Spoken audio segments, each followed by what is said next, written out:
Then material costs. Now this information can usually be obtained from suppliers.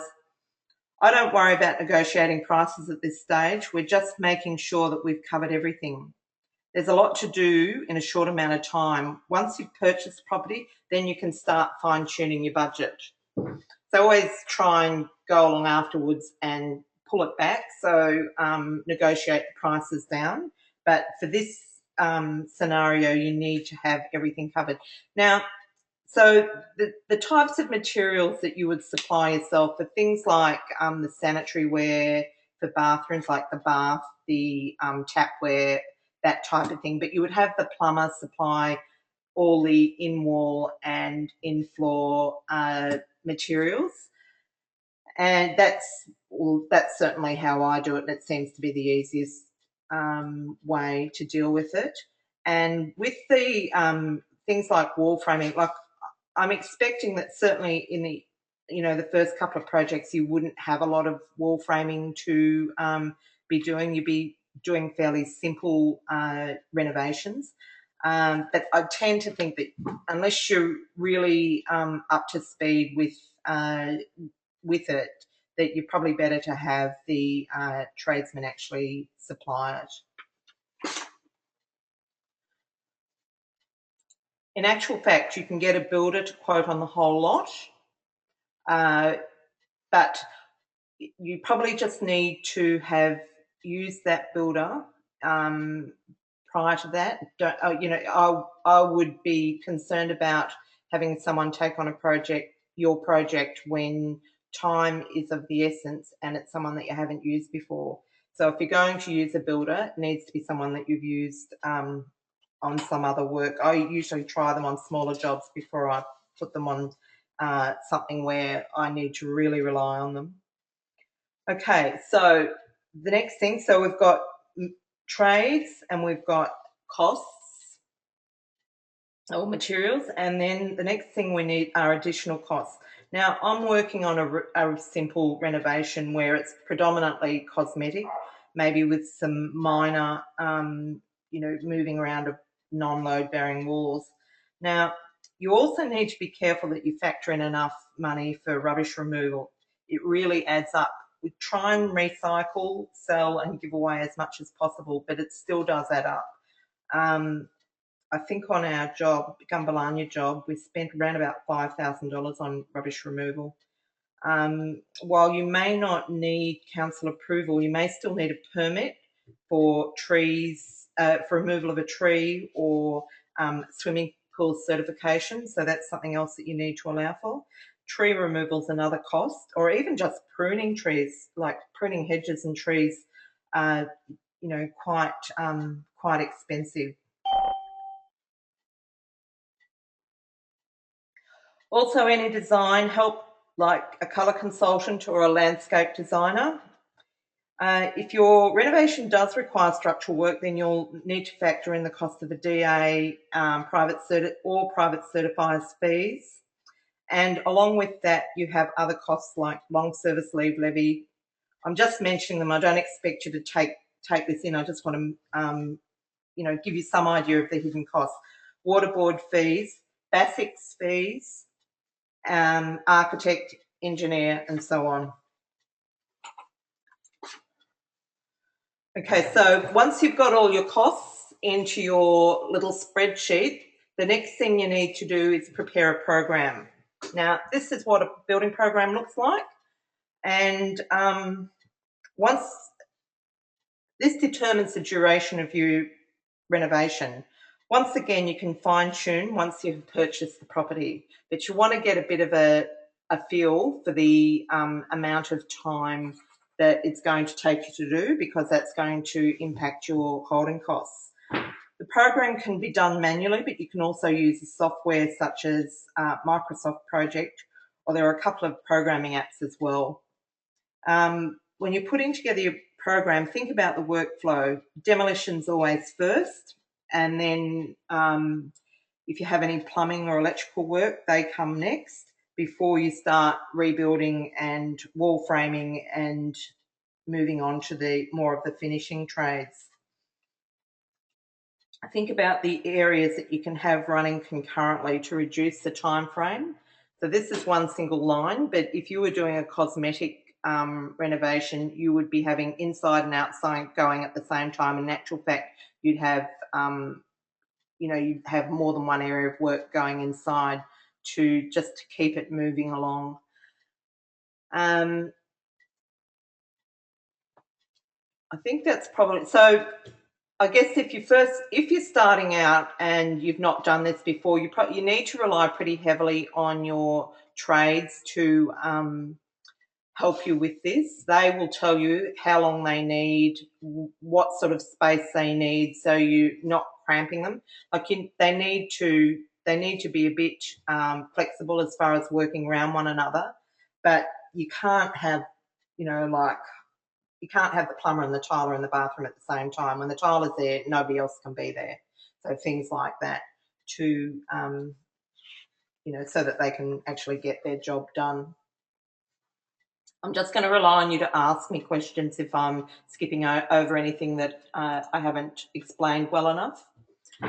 Okay, so we've developed a program, we've got a budget. So the next thing is we need to allow a 10 to 15% contingency on our building costs for unforeseen items, things like, if you find some asbestos in a ceiling or things crop up. So don't ever go into a project without at least 10% contingency. Now, you also, into your budget, need to add your purchasing costs, such as loan instigation fees. Lending organisations will print you out a quote of everything that you will need to budget for. Funnily enough, stamp duty on loans has been abolished, but for some reason they still seem to come out on the quote, and then they take them off at the stamp duty off at settlement and replace it with some other fee, but it's less. Anyhow, for some, that's factor in the cost of your pre-purchase inspections. The bank will do a valuation if you want, but if you want an independent valuation, you'll need to pay for this. Legal fees. By law, solicitors must give you an upfront quote and also a breakdown of what they expect the disbursements to be. You can use a conveyancer rather than a solicitor, and they're usually cheaper. Include your holding costs. Things like council and water rates should be available from the agent. Utilities you can usually estimate. Interest, and this will be determined by the period of time that you're going to require the funding for. Insurance, you must get an insurance quote fairly early in the piece. Sometimes there are issues with insuring. Well, there's some houses can't be insured, but general suburban houses, that won't be a problem. But it's a good idea to make sure that you can get insurance on it. And also, we come across problems with houses being vacant. Sometimes that creates a problem with getting insurance cover. We've had to have someone go down and sleep in the house one night a week in one instance to make sure that we had insurance cover. Homeowners warranty insurance is required for work over 20,000. So that is, say, if you're having a kitchen put in, and it's more like, I would hope you wouldn't spend more than 20,000 on a kitchen, but if you did, that supplier would have to supply you with homeowners warranty insurance with that. If you were engaging a builder to do the whole project, then he would be required to provide homeowners warranty insurance, which you do actually pay for. Okay, so we've got our budget complete with our purchasing costs, holding costs, renovation costs, selling costs, and the next thing we need to do is to factor in profit. Now this needs to go in now. You can't leave it to what's left over because there won't be anything left over if you don't preserve it. So I like to have 20% profit. I don't really like going into a job with any less. With cosmetic renovations, I actually don't like doing just plain cosmetic renovations because I don't think that there's enough profit in them. But you can make as little as 10% in a cosmetic renovation. Use your research to determine your sale price, and this can be supported by evaluation. But if you get a valuer and you can get them to do an as if complete valuation, so they will value it based on your having completed the work you're proposing to do. You can't rely on that. You really need to know yourself on, from having looked at, 80 or 90 houses in the area, should have a pretty good idea of what your project will get. And then the calculation is fairly simple. So it's just the buying price plus the project costs, which are all the costs we've talked about tonight, plus the profit. Your contingency is included in the project costs, equals the selling price. Now, if the selling price you come up with is not achievable, then basically you need to move on.